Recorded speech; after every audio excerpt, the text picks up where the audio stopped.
Gimana sih reaksi kita kalau ada orang Korea kultur shock culture shock gitu. sama Indonesia?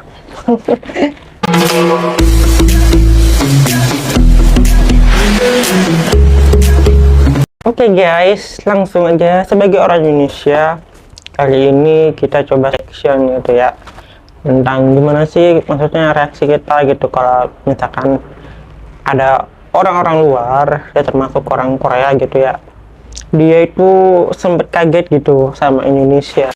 Halo teman-teman, nama saya Korea Joko. Ya, hari ini saya mau ceritakan ya beda kebudayaan dengan Indonesia sama Korea gitu. Sebenarnya kalau misalkan kaget itu atau bukan gini aja beda bilang kultur shock ya, wajar sih. Kita juga kalau di luar negeri, ya pasti bakal menemukan apa yang berbeda dari hal-hal di Indonesia, dari kebiasaan di negeri kita sendiri Indonesia. Mau ceritakan ini beda kebudayaan saya culture shock gitu. Sebetulnya yang kayak begitu bisa dipelajarin ya sebelum kita pergi ke suatu negara gitu. Kita pelajarin nih misalkan ya termasuk geografi di sana kayak gimana gitu.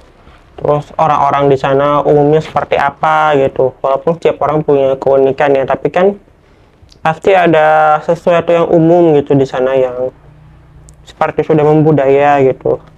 Dan itu bisa kita cari tahu gitu. Tapi tetap feel-nya pasti beda gitu ketika kita mengetahui cuman di negeri kita sendiri, maksudnya kita nggak langsung ke TKP dengan saat kita berada di lokasi. Salah satu beda kebudayaannya tentang motor. Karena gue sendiri pernah sih ngalamin, tapi itu beda konteks ada sekarang ya. Intinya pernah ngalamin, jadi tahu sedikit. Kebudayaannya tentang motor ya. Soal motor ya. Di Korea ya, orang Korea kepikirannya ini motornya agak bahaya.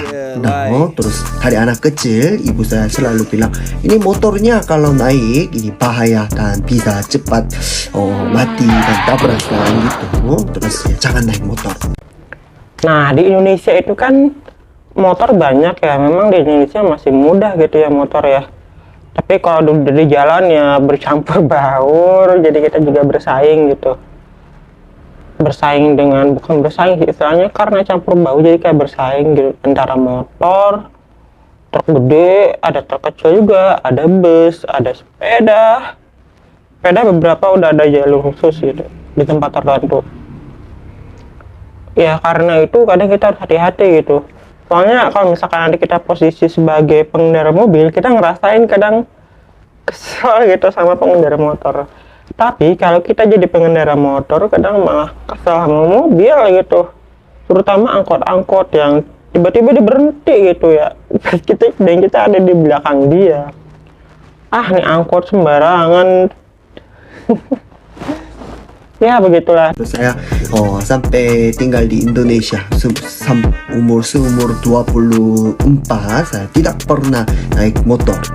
Pas saya tinggal di Indonesia, saya tinggalnya di Grogol ya. Enggak terlalu kena macet sih, ada sih kena macet, tapi lebih bisa menghindari karena lebih bisa nekat gitu.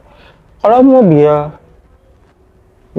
mikir lagi, maksudnya kalau udah kena macet gimana, emang bisa mengecil badannya, susah. Belum pernah ada di sini mobil yang bisa mengecil badannya atau terbang. Jadi kalau kena macet ya sudahlah, jalani saja. Lanjut cerita ya. Nih, waktu itu ojek ya, tukang ojeknya lagi begini. Tunggu. Saya bilang, dari sini ke Plaza Senayan. Ya, tukang ojek bilang 10.000 rupiah gitu. Oke, saya bayar. Saya pertama kali naik motor untuk ojek di Indonesia. Saya naik, saya kaget juga sekali kan karena ini bahaya. Tunggu pacar, saya lagi jalan. Tapi ojeknya jalannya bagaimana? Ini belok. Saya mak pukul ya tukang ojek. Ya pelan, jangan belok. Setelah itu saya enggak naik dulu kan. selalu naik ojek atau gojek gitu. Saya baru tahu, oh ini 10.000 rupiah ini terlalu mahal bayarnya. Sekarangnya udah saya juga jago ini tawarkan. Tapi kalau sekarang ya makin tahun gitu, itu kan tahun dulu ya. Kalau sekarang ya makin harganya naik gitu. Biasanya namanya ongkos sih menyesuaikan ya, terutama kalau BBM naik dia menyesuaikan. Waktu itu saya ada janji sama teman ya. Waktu itu hujannya turun. Wah, kalau hujan ya tahu ya, ya ini di Grogol macetnya parah sekali. Oh, sekarangnya gimana? Bagaimana saya mau tahu gara-gara corona 3 tahun tidak jalan di Indonesia. Nah, kalau untuk tahun 2000-an awal kali ya, sekitar gitu ya. Itu sih dulu tahun-tahun segitu belum ada ojol gitu, jadi biasanya naik nyari ojek lah, atau naik angkot, naik bus. Itu masih tergolong murah ya, 10.000 udah lumayan sih. 5.000 mulai lebih miring sekali. Nah, ini tukang ojeknya selalu tahu ini, ini bajunya sama, ini rambutnya ini pasti orang, bukan orang Indonesia. Terus, ini 10.000 lah gitu. Saya langsung potong setengah. 5.000 aja tukang ojek. Nggak mau gitu. 5.000. Nggak mau. Oh, nggak mau, aku juga nggak mau gitu. Oh, mau.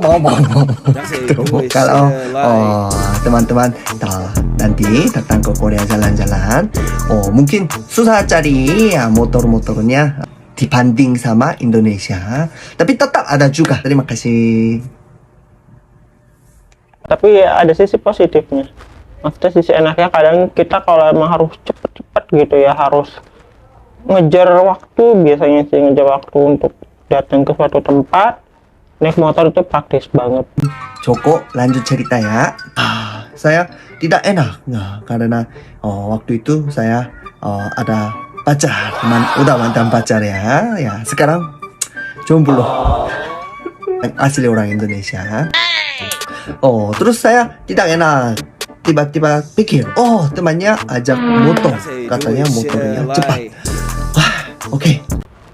Soal motor emang kalau sekarang sih gini ya, untuk kondisi sekarang ya, mungkin untuk kondisi sekarang sih motor lebih ke ini ojol gitu. Jadi bukan ojek-ojek yang pangkalan, masih ada sih, cuman udah lebih banyak ojol dibanding mereka. Terus di atas kepala duo ya ini berantem nih orang tua saya sama ya Cinta. Orang tua bilang no, jangan naik, ini dilarang. Cinta ya bilang ya lagi pacarnya, tunggu, kamu memang jahat ya. Terus saya orang Korea ya, romantis kan ya, udah ya, daripada pacarnya tunggu cepat mati nggak apa-apa ya. Terus saya turun dari Bluebird. Akan sempat tuh awal-awal tuh persaingannya terasa banget gitu, tapi sekarang udah lebih dominan ojol ya. Kan ojol juga sekarang banyak yang dia merangkap sebagai kayak pangkalan gitu. Jadi misalkan kayak gini loh, misalkan gue pesan ojol nih, terus naik si abangnya, abang A gitu. Nah terus ngobrol sama abangnya, bang nanti tungguin saya ya, saya mau naik lagi, naik abang aja deh biar cepet. Tapi nggak pakai aplikasi, jadinya bayar sendiri gitu.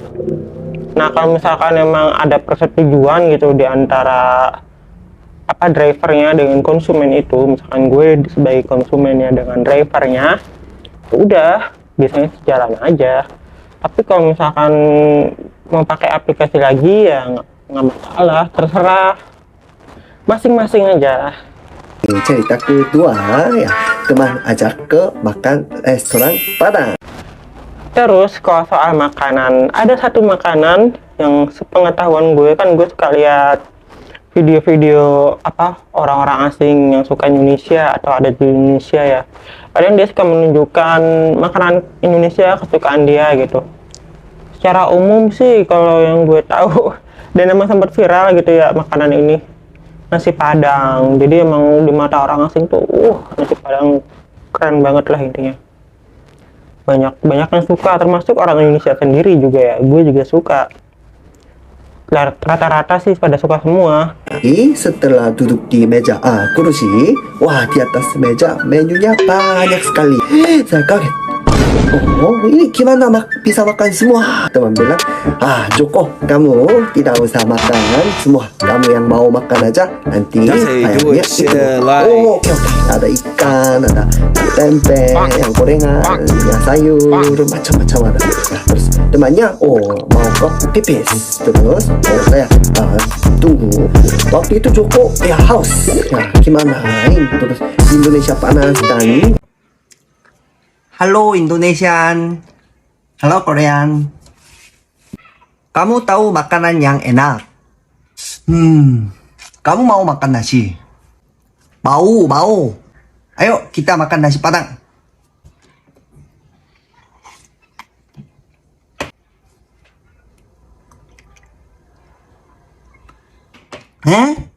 Kenapa kamu pakai tangan makannya? Dan kenapa cuci tangan di air minum? Makan nasi Padang harus pakai tangan. Ini kobokan, bukan buat minum. Di Korea tidak boleh pakai tangan. Makan harus pakai sumpit sama sendok. Ini Indonesia. Udah jalan kaki papa ya sayang. Udah haus, saya minum. Wah, Joko merasa, minumannya enggak begitu seperti aqua.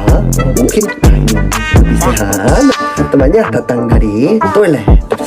Dia sebelum makan, di mangkok air, cuci tangan begini. Saya kaget sekali. Kamu lagi apa Joko, kenapa? Ini masalah apa? Teman bilang, kenapa kamu minum? Ini bukan buat minuman, ini buat cuci tangan. Astagfirullahaladzim gitu. Wah, Joko kaget sekali. Waduh, ini terus ini beda kok budaya. Terus nanti jalan-jalan di Korea, hati-hati. Ini kalau dikasih air itu semua untuk minum. Ya, di Korea airnya gratis. Ya, restoran-restoran pun tidak usah bayar untuk minuman gitu. Terima kasih. Dan cukup tidak andalan gitu ketika ya mungkin bisa untuk hemat budget juga bisa jadi makan buat 2 kali kalau bener-bener mau hemat, mungkin ya ada yang berpikir gitu. Bisa juga biar kelihatan banyak gitu kalau misalkan kita lagi mengadakan kegiatan nih ya, contohnya mahasiswa ya lagi ada acara, terus mau ngasih makan siang ini buat panitianya, buat peserta.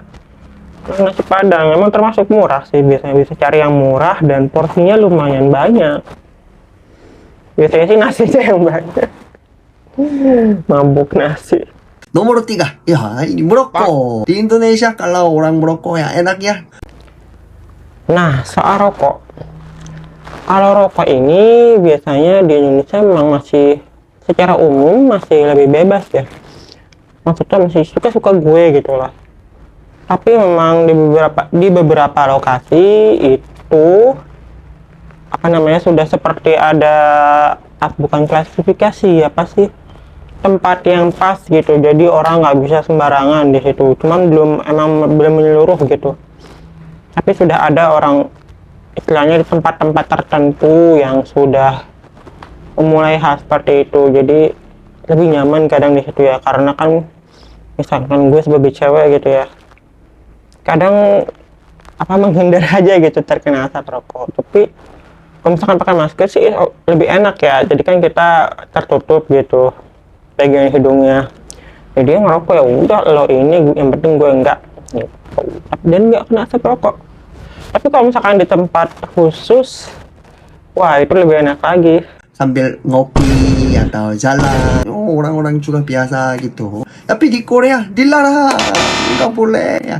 Harus pergi ke tempat khusus merokok baru bisa merokok. Kalau yang ini di jalan merokok ya orang Korea ya lihatnya begini-begini, nggak bisa merokok jalan-jalan samping-samping gitu.